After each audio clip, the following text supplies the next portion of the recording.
Good morning, it's Nova, and I don't know if you'll be watching this in the morning, but I hope you're having a good morning or a good day, depending on what time it is. I know that it's been a while since I made a video, not too long, but longer than I intended probably.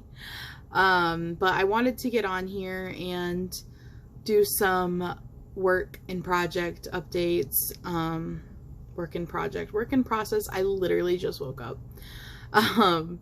And show some things that I've made recently that I'm going to be sending to people or have listed in my shop. So I wanted to be able to like show them off before I send them. I made some pretty cool little things, if I do say so myself. This video, and always, I will link whatever I can for patterns, if there is patterns, and or say who made it or who wrote the pattern at the very least. Yeah, so if I remember while I'm doing it, I might mention it also, but I've been making these over a little bit of time now, and I'm not good at remembering things like that, so let's go ahead and hop into it. It is April 8th when I'm making this, and it's basically all Easter stuff for context on that joke. So I looked up at something, and this reminded me of a project I did not end up finishing. You could tell by this. So this was a free-handed concept that came out a lot larger than I thought it would. And this is with that Pipsqueaks yarn, and it is so soft. Let me make it a little bit brighter. It is incredibly soft. But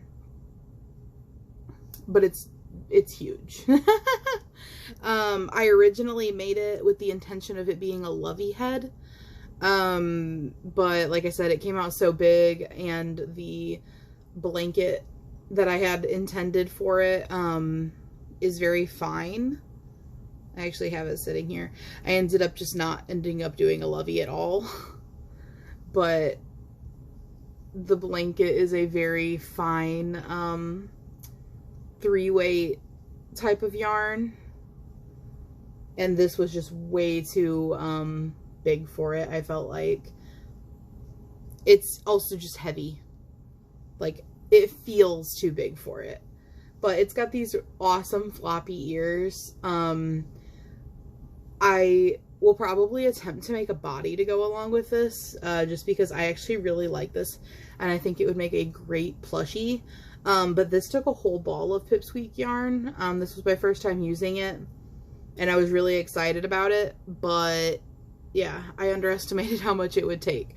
So this took the entire ball, or entire skein. But I actually forgot all about that, because that was one of the, I think maybe the first thing I made for Easter stuff. And then the next thing that I made is this cute basket. It ended up coming out kind of floppy. It is not very reinforced. But I doubled up Red Heart Super Saver retro stripe with some like mint green yarn, and it came out so cute, but it's also like really malleable, which is not really ideal for a basket, you know, depending on what you're using it for. But like, I'll show you just how malleable it is. You can just like fold it, because it came out so soft. But yeah, I think it's cute. So I haven't done anything with this. I haven't listed it for sale or anything yet, because I'm not really sure about it since it came out so floppy. But it is adorable, and I will for sure link or credit or whatever the pattern designer for that because I do not remember. Like I said, it was the first thing I made.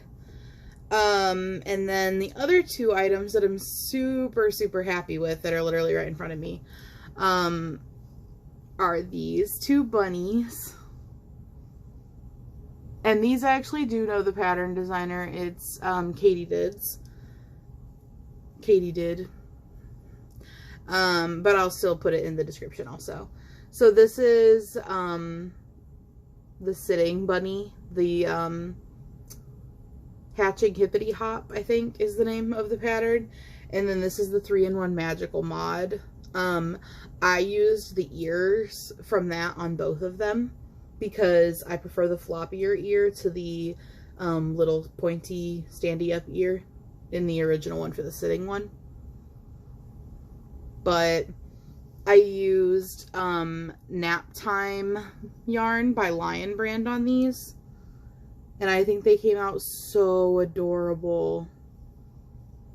I used Nap Time yarn with like a 3.5 hook, I think. So it's a chenille or Chanel, however you say it, yarn. But it's a really fine yarn. So they're super velvety, super soft, but small.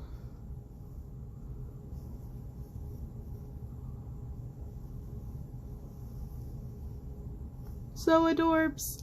And these are both up on my Etsy. And this one, I actually ended up doing it so that it comes with this little blanket. Which I think is so cute. Because, oops. I just used my computer screen as my light. I actually have like a ring light. But it's in the bedroom by my vanity because I use it for like a makeup light. I really should drag it out when I do videos, but look how adorable. These bunnies were like actually hard to part with. I'm sure everyone can relate to that, but after putting in all of the hours to make them, I kind of fell in love with them. But that's part of the fun is, you know, making new things and being able to let them go to their new home where they'll be appreciated, and make new things. Make new things. So, hopefully somebody else loves them. I just listed them in my shop and those ones haven't sold yet, but I'm very happy with them. And then the next thing is, and the reason that I thought to make this video, good old Walmart box. I have some things I made for my nephew, and I wanted to put them in a video before I mail them today. So I can't remember if I put JJ. This is JJ from Coco Melon. If you know any little kids, if you have little kids, if you have grandkids that are little kids, you probably know about Coco Melon. It's like super popular. But anyway, I made a JJ for him for Christmas out of like a chenille yarn. But I'm still really new to crocheting. I actually have only really been crocheting for like 6 months. So it was like my third plush that I had made.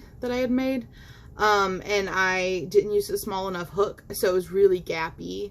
And there was just a lot of things about it that I wasn't like super in love with. So I really wanted to try doing this again.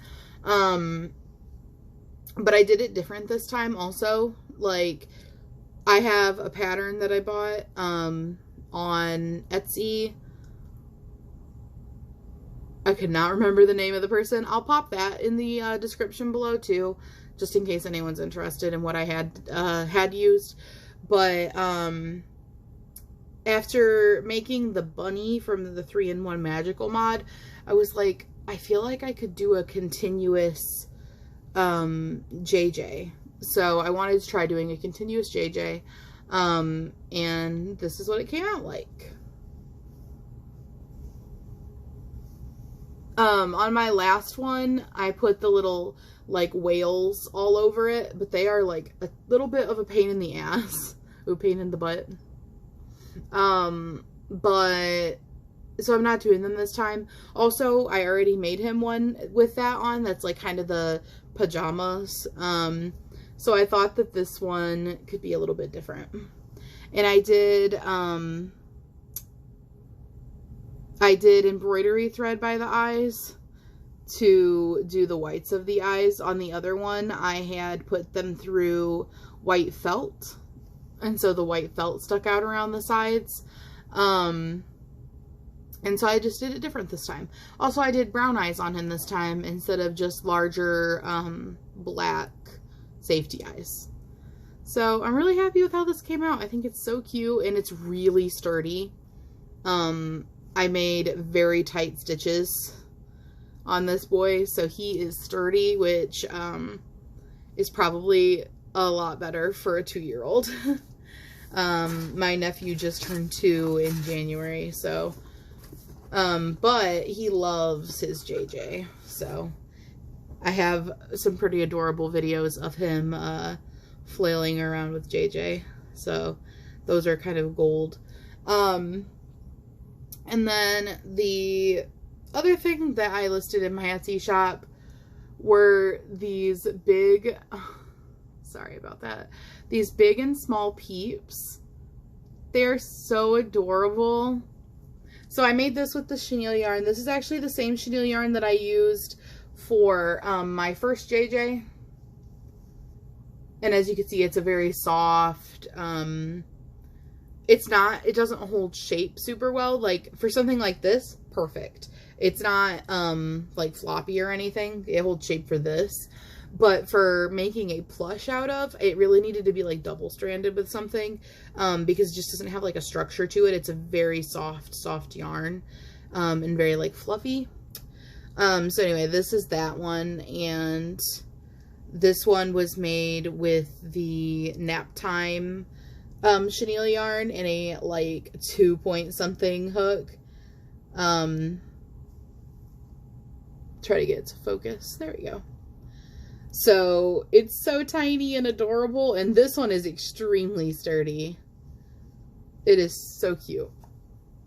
So I listed those in my Etsy shop, and my sister like bought them immediately. Like within 10 minutes of posting. So those are going in the box. I was already making some things for my nephew for Easter, but now they're also getting those, which I'm really happy about. She wants him to have a bougie Easter basket. And then the other thing I made is this little nest. It's made out of Bernat Baby Blanket Sparkle, which is like my favorite yarn, but I don't know if you'll be able to tell. Oh yeah, you can tell. You can see the sparkle a little bit, I feel like. Let me try to focus it.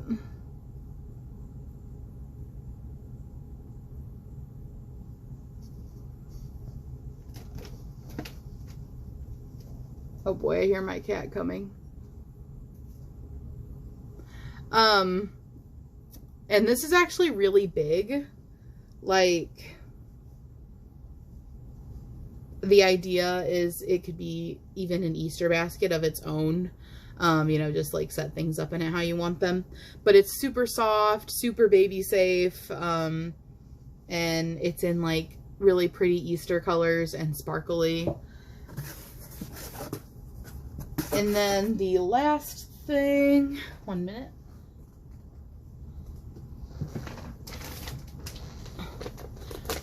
Is actually in my project bag right now because it's not finished, but I'm gonna include it anyways.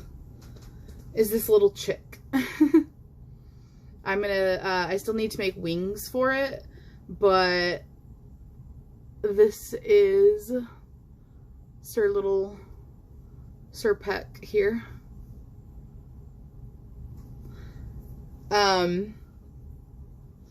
Actually, one more thing. Yesterday afternoon and last night, was making these little baskets. Aren't these adorable? They're so tiny. I'm thinking that, so I was making this one originally, and it looks very much Easter basket-y. And I was thinking that I could do like little fairy baskets normally, because I think that these would look so cute for like, you know, foraging like little berries and nuts. And then here's the other one. This one really was giving me blue jean vibes, especially when I was like working on the bottom of it. I was like, wow, this really reminds me of blue jeans. Oh, here's the bottom of the other one.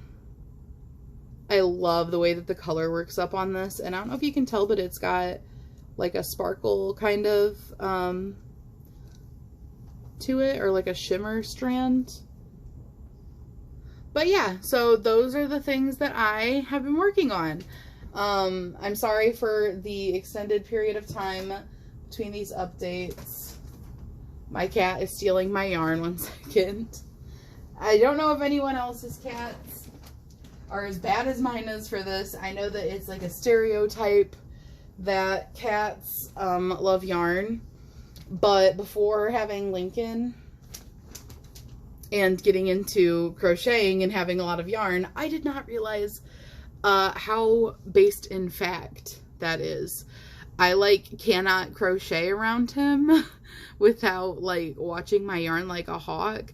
And if I like go to the bathroom or get up to like get a drink or anything, I have to put my yarn away. I have to put it in my project bag. I have to hide it. I have to put it somewhere, because he will literally, he makes this super excited, like meowing sound, like a meow / trill, and he like tells on himself, because I'll be in the other room and I'll be like, oh, I know that sound. He found yarn. Like, it's cute, but it's also a big pain in the butt. And he is fast. Like, he will pull it down and he will like bite through it, because he is like a terror. And like, I would love to just give him some yarn to play with, you know, like the little stereotype of like a cat playing with a ball of yarn. But he eats it. Like, he wants to eat the yarn. I have like a fuzzy or something on my shirt and I keep seeing it in the camera. But he wants to eat it. So I made him a toy mouse, and I put like catnip in with the polyfill. He loves it. I was just looking at it the other day and I was like, it looks like it was felted, like a felted mouse now. Oh, look, there he is, climbing up behind me. Because it's been very well loved. So this is the culprit. Yeah. So he likes yarn too much, but I guess I like yarn too much too, so it's only fitting that my cat would also like yarn too much. Well, I think that's everything. So Lincoln and I will see you guys on the next video. Thanks for watching. Bye.